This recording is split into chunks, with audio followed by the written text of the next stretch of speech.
Surveillance video shows the terrifying moments as people ran away to survive a mass shooting in South Seattle that killed 3 people and injured 6 others. Late this afternoon, we learned the names of the people who were killed. 22-year-old Jonathan Bishu, 32-year-old Trevis Bellard, and 30-year-old Nadia Kassa all died from multiple gunshot wounds. The shooting happened just before 4:30 a.m. Sunday morning at the Rainier Hookah Lounge in South Seattle. So far, police don't have anyone in custody. KOMO's Lynn Wynn begins our team coverage live from Harborview Medical Center, where some of those injured are recovering tonight. Lynn? Well, 2 men were found dead at the scene. 1 later died here at the hospital, and others started arriving at the hospital after the shooting. Police at this point say they're still trying to determine if any of the victims may have been involved in what led up to the shooting. Surveillance video from a nearby business shows dozens of people running for their lives outside the Rainier Hookah Lounge as gunfire erupted. Others collapse in the parking lot in shock as first responders start to arrive.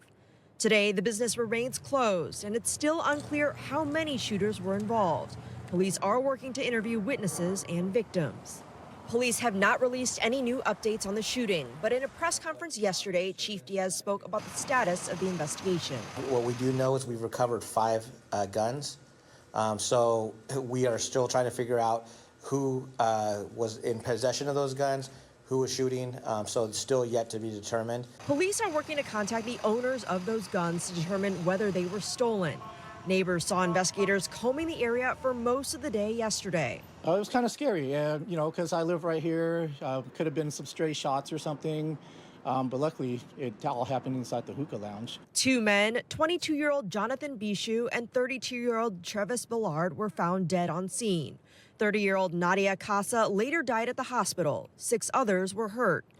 There are indications the shooting may have been gang-related, but Seattle police have not confirmed those details. The type of community that it once was to what it is now. People are unsafe, people are scared. So far this summer, this is the 3rd mass shooting Seattle police have responded to with multiple gunshot victims.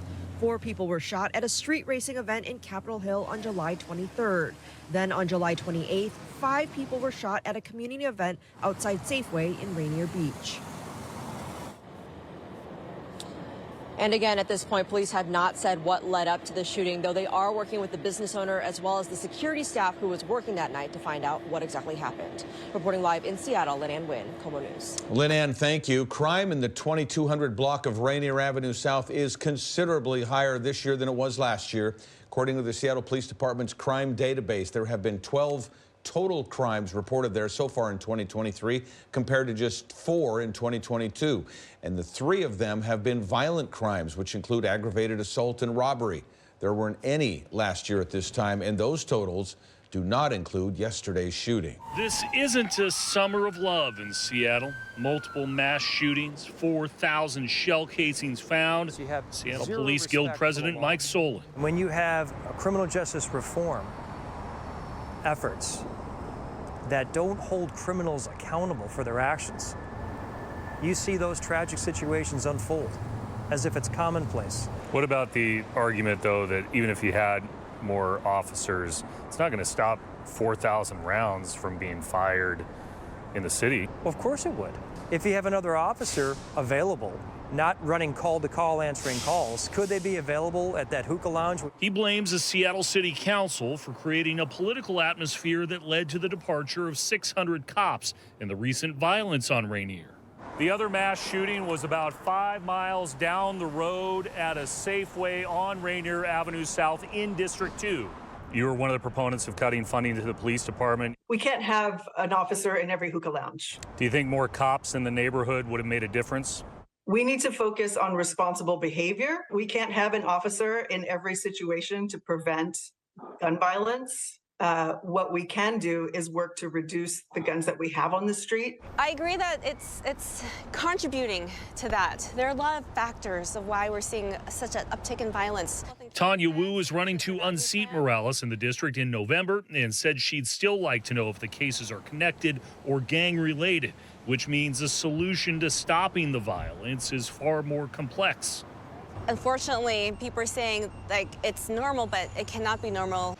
But also, unfortunately, memories are fresh. The so-called solutions of the past have still led down the road to this. In Seattle, Chris Daniels, KOMO News.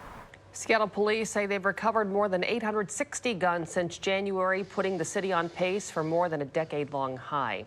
Hi, everyone. I'm Preston Phillips from KOMO News. Thanks for checking out the KOMO YouTube channel. You can see more of our videos right here by clicking on the video links for more news from the Seattle area and Western Washington. Oh, and don't forget to click the subscribe button below so you don't miss our YouTube updates.